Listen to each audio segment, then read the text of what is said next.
दुष्कर्म पीड़िता छात्रा को आरोपी के परिवार को सौंपा गया, उसके साथ दोबारा फिर दुष्कर्म हुआ।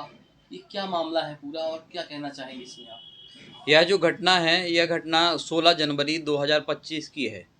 जब छात्रा अपने स्कूल से गायब हो जाती है, तब परिवार उसका जाकर के थाने में गुमशुदगी की रिपोर्ट करवाता है और पुलिस भी हीला हवाले करके लगभग 1 महीना लगा देती है। तब जाकर के 17 फरवरी 2025 को हरियाणा के गुरुग्राम से पुलिस दस्तयाब करती है।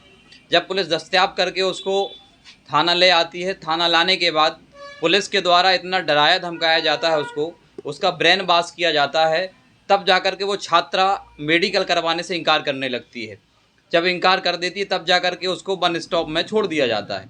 वन स्टॉप में रहने के बाद वहाँ पर भी वन स्टॉप के अधिकारियों के द्वारा उसको इतना प्रेशराइज किया जाता है, उसको दबाव बनाया जाता है कि वो मेडिकल ना करवाए, और वहाँ मेडिकल उसका नहीं होता है और वो छात्रा अपने ही परिवार के भाई और भाभी से नफरत करने लगती है और उससे मिलने में भी इनकार करने लगती है।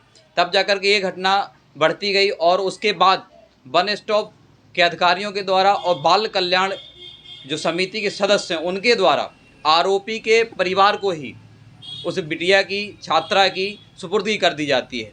और उसके बाद पुनः एक बार सिस्टम उस बच्ची के साथ, छात्रा के साथ दुष्कर्म करने के लिए मजबूर करता है और पुनः आरोपी को मेडिकल के अभाव में बेल भी मिल जाती है, जमानत मिल जाती है। तब जाकर के पुनः उसके साथ दुष्कर्म होता है। एक बार नहीं, कई बार दुष्कर्म होता है और पुनः जब जाकर के छतरपुर ज़िले में पुनः उसकी एफआईआर की जाती है। यह बड़ा गंभीर मामला है, बड़ा विषय है। इस पर जो दोषी हैं उन पर कार्रवाई करने की आवश्यकता है, गहनता से जांच करने की आवश्यकता है। और इसमें आपको एक बात और बताना चाहता हूँ कि इसके बाद जब दोबारा बच्ची को आरोपी के साथ भेज दिया गया, तब पुलिस अधीक्षक महोदय एवं कलेक्टर महोदय को 21 अप्रैल 2025 को उसके भाई और भाभी के द्वारा कलेक्ट्रेट में जाकर के आवेदन लगा करके गुहार लगाई जाती है कि हमारी बेटी को, हमारी बहन को जो आरोपी पक्ष को सौंपा गया उससे हमें वापस दिलाया जाए। फिर भी कलेक्टर महोदय के द्वारा अप्रैल से लेकर आज दिनांक तक नहीं दिया गया। तब जाकर के यह मामला जब दोबारा उसके साथ दुष्कर्म हुआ, तब जाकर के छतरपुर जिले में एफआईआर हुई। आज भी शासन के द्वारा सैकड़ों योजनाएं चलाई जाती हैं,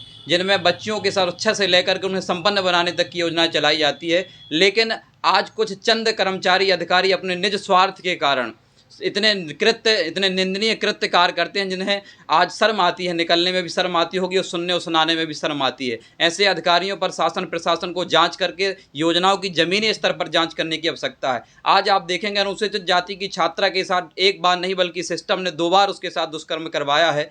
यह घटना केवल एक नहीं है। अस्पताल में भेदभाव होता है, थाने में जब तक मामला गंभीर ना हो जाए, मीडिया में ना आ जाए, तब तक एफआईआर नहीं लिखी जाती है। आप ये तो छोड़िए, जब अस्पताल, पुलिस थाना, इसके बाद आज तो विश्वास ही उड़ गया जब न्यायालय बाल कल्याण के द्वारा भी बच्ची को दोबारा दुष्कर्म के लिए भेज दिया जाता। तो अब कहाँ जाएगा अनुसूचित जाति समाज, कहाँ जाएगा आदिवासी समाज, कहाँ जाएगा? ये बड़ा विचारणीय प्रश्न, गंभीर मामला है। क्या नाम है आपका? मेरा नाम संजय अहिरवार।